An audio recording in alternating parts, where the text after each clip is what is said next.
Hi everybody, Amber here. I'm going to try this again. I actually tried to record earlier and it wasn't good. So I tried a few things. I'm still playing with my hair. It's a bit damp. I had a bunch of errands to run and I did some cooking when I got home, and I was like, okay, I need to, get clean. So, yeah, that's why I look like, Land of the Living Dead. So anyway, it's been a while since I've done a Ttmt, since before Christmas, I think. And I thought I'd show you what I've been up to this year so far. Few things. I decided this year that I would try to not only use what I already had in my stash, because I have a lot of things, but I thought I would also try to keep track of what I did buy and what I used it for, and maybe also keep track of how I spent my days doing stuff. So I got myself 2 notebooks, which were actually notebooks I had in my house to begin with, so I didn't spend anything on these. And this one is my craft spending. I did put use on it, but I ended up not using it for that. And in the front pocket here, I have an envelope that I keep all my receipts.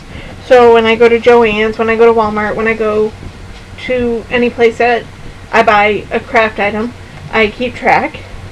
And then I keep track of what I bought and where and how much I spent, and if I used a coupon, if I used a gift card, how much.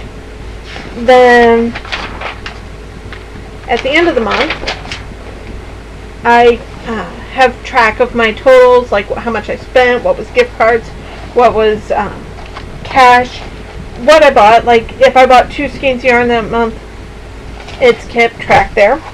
Then in this one, which again is just a basic black notebook I had on hand, I keep track of what I do daily in regards to crafts. So if I do 10 rows on a blanket, that goes down. If I do a quilt block, that goes down. If I just pull the fabric for a quilt block, that goes down. Then at the end of the month, I go back to the beginning and I write down all the completed items I did, so that it helps me keep track of what I'm doing and how I'm spending my time. Another thing I have is I'm working on a bit of a secret project, and yeah, that's about all you guys get to see of that. So there's that. And I was really proud of myself for the month of February. Up until the last day of the month, I had only spent about $6. That's it. $6. I bought 2 skeins of yarn that I needed for a project, because apparently I don't have a lot of purple on hand. Who knew? And so anyway, I went and bought a couple skeins. And then I've been unsupervised all week because I took a week off to just kind of chill. And so I've been getting a lot of things done.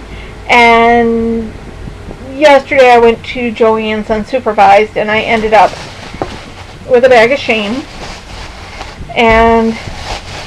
But I only got a few things. Like I got some cute remnants. My Joann's doesn't have a lot of cotton remnants. They have a lot of fleece remnants. They have a lot of apparel remnants, but not cotton. But I did find this lovely batik. I found a pink ribbons thing, which I thought was cool. And the whole reason I went for Velcro. So I got those.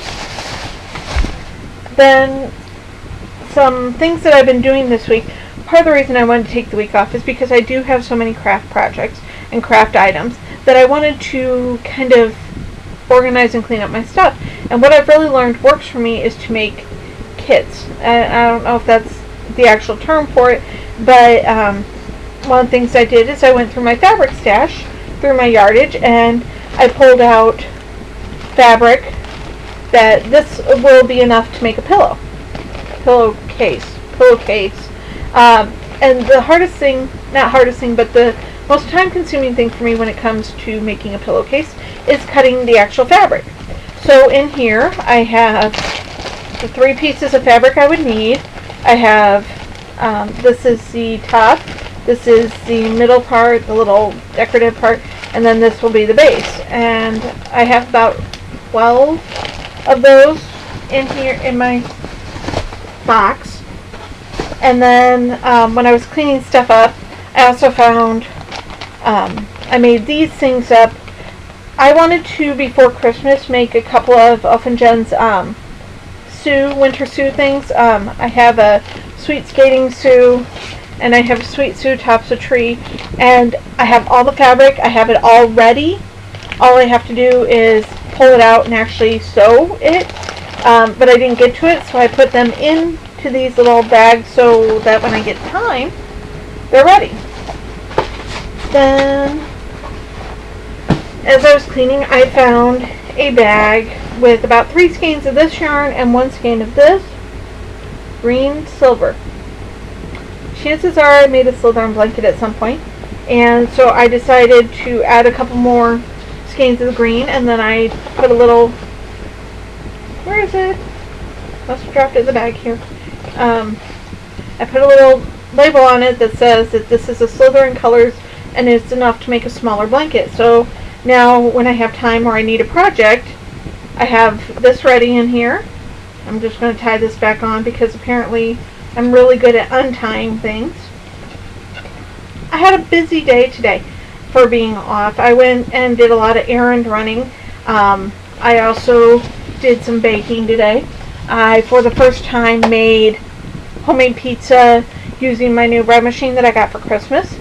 And it was good. I think I need to make some adjustments to it. I think I used too much sauce, probably used too much cheese. It kind of tends to happen, so we'll have to adjust it for next time. I also made some almond cheesecake bars, and yesterday I made brownies. So, win-win. One of the other things I've been working on is the Nawal blocks. I am all caught up as of right now, not counting today's patterns. I don't know how to do applique, so my beer is unfoamed. My Weathertop, Rivendell, Tangor, and Nazgul. And the funny thing is about it is I love sparkly fabrics. I love shiny fabrics. As you can see, these all have a bit of shine to them. This one has gold. This is a Stonehenge fabric. And this one is a Stonehenge fabric. And this one is Fairy Frost. I think this brown here is the shiny one. I got that from Walmart, I think. And then this one almost doesn't have any shiny in it, and then I remembered that this gate wall here has a bit of sparkle to it. So those are mine, so I'm caught up on that. I also have this was something I found it when I was cleaning out one of my drawers that I have yarn in. I'm like, what? And apparently I started this blanket a while ago. It's about that big. It's about 10 inches right now. Probably need to do 3 or 4 more rounds of this length to make it actually blanket size. But the nice thing is I know what colors that I used, and I'll be able to finish this off hopefully this year. I think the reason I quit working on it is because I got bored with it. And but I have a bag. I filled it with the yarn that belongs in here, and hopefully, I'll have something fun to show off with that. I've been doing a lot of crocheting this year too. I think I've finished about 7 blankets this year so far, and I've given most of them away for one thing and another. I do have one left here. I haven't quite decided what to do with it yet. That's why it's still here. I may just save it for when I have an opportunity to use it as a gift or something like that. It's not a Linus blanket because it's a round ripple blanket, and I think Linus tends to like square ones, so I can't do it for that. And I haven't found anybody that I just want to give it to, and I'm not sure I want to sell it to anybody. So there's that. And I think that's about it. I think that's all I've got to tell you guys this week. So I'm going to go through this and make sure that everything recorded and everything's good. And I'll talk to you guys sometime soon. Alright?